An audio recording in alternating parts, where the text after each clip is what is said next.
Welcome to the Guardian Analytics Alert in the Life series. I'm Trisha Ransom from the Customer Education team.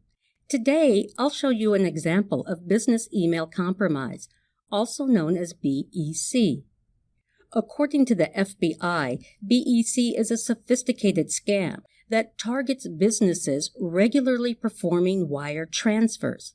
The scheme hinges on an email request, usually well-worded and specific to the business, and that email request appears completely legitimate, which makes BEC a challenging fraud to catch. In this video, I'll be assuming the role of a fraud analyst at Acme Bank Corp. My focus is a high-risk transfer submitted by Financial Business Incorporated, one of our account holders. Financial Business Incorporated has a well-established protocol that they follow to request and authorize wire transfers. It begins when the CEO emails the request to their CFO and accountant, usually a week in advance. Then the CFO calls the CEO to get a verbal confirmation of the email request. The CFO replies all to the email approving the request and supplies any additional details if needed. And finally, the accountant submits the transfer request to us, Acme Bank Corp. The Guardian Analytics Wire solution allows me to analyze the transfer within the context of Financial Business Incorporated's past transfer history. My goal is to build a story from the available information so I can understand what may have happened. Hovering over the top of the column, I see high-level details about the wire, such as the amount and the credit account and debit account. Moving down, I see this is a free-form outbound domestic wire. Now I'll review the risk factors. These are specific areas of risk in the transfer. The first three risk factors tell me that this is the first time Financial Business Incorporated has sent a wire to this specific financial institution. It's also the first time they've sent a wire to this beneficiary, Benita. And it's the first time they've sent a wire to Utah. Also, the instructed transaction amount for $168,289.60 is unusual for them. Looking at the history for Financial Business Incorporated, I noticed this is only the third freeform outbound transfer, and it's been 9 months since their previous one. I also noticed the previous 2 freeform wires had Nevada as the beneficiary location, not Utah. And scrolling down, I see this account holder usually sends transfers in the $1,000 to $10,000 range. However, this transfer is for approximately $168,000.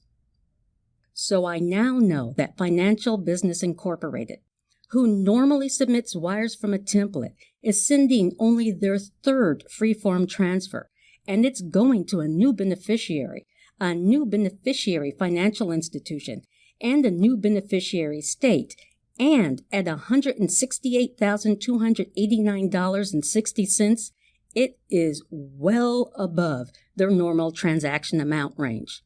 And because of these anomalies, I cannot construct a plausible story of what happened. That means I need to contact them directly to determine if this is a legitimate transfer or if this is an example of BEC fraud. Now, the BEC scheme is rooted in fooling an employee into submitting the payment request, which makes this a particularly delicate conversation to have with your customers. The person I'm speaking with may be embarrassed. They may be unwilling to admit they were a victim, or they may insist it was a legitimate request. So before I call the customer, I organize everything I know about the transfer and any anomalies so I can present the information clearly.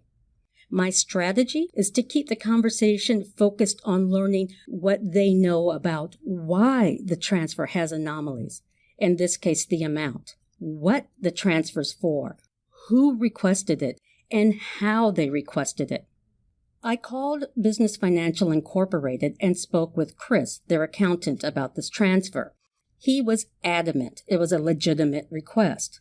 I said, "Chris, I see that usually you submit transfers in the $1,000 to $10,000 range, but this one is for approximately $168,000. Do you know why this particular one is so much higher than normal?" Chris said he had no idea why this one was so high, only that this is what the CEO wants. Next, I asked, "Do you know what the payment is for? I can see it's going to a new recipient and a new location. Have there been any changes in your business that could account for the unusual amount?" And again, Chris said he wasn't sure. So I asked him, "Do you know who originally requested this transfer?" Chris assured me that Fred Jones, their CEO, requested the transfer via email. Digging deeper, I asked, was there anything different about how he requested this transfer? Did he follow your normal procedure?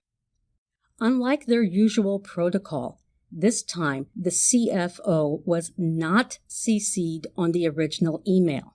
Chris acknowledged this meant his CFO did not call the CEO for a verbal confirmation of the request, and therefore the CFO did not send out the approval email. In addition, the CEO was insistent that the wire go out the same day. I asked Chris to confirm that the request actually came from his CEO's email address, and again he was insistent it was legitimate. That's when I asked him to read the email address to me exactly as it appeared in the email. He said fjones@financial.business.com instead of fjones@financialbusiness.com. It turns out a fraudster had created a fake email address for the CEO, and Fred Jones never requested the transfer. Because of the anomalies in Guardian Analytics wire and the information gathered during the call with our customer, there was no loss because of this attempted BEC fraud. You can access our BEC detection kit on guardiananalytics.com. There you'll find resources about BEC available for download. And don't forget to connect with us on Twitter, YouTube, and LinkedIn. This concludes the Alert in the Life story. Please comment on the page hosting this video or send comments and suggestions for future Alert in the Life videos to AITL@guardiananalytics.com.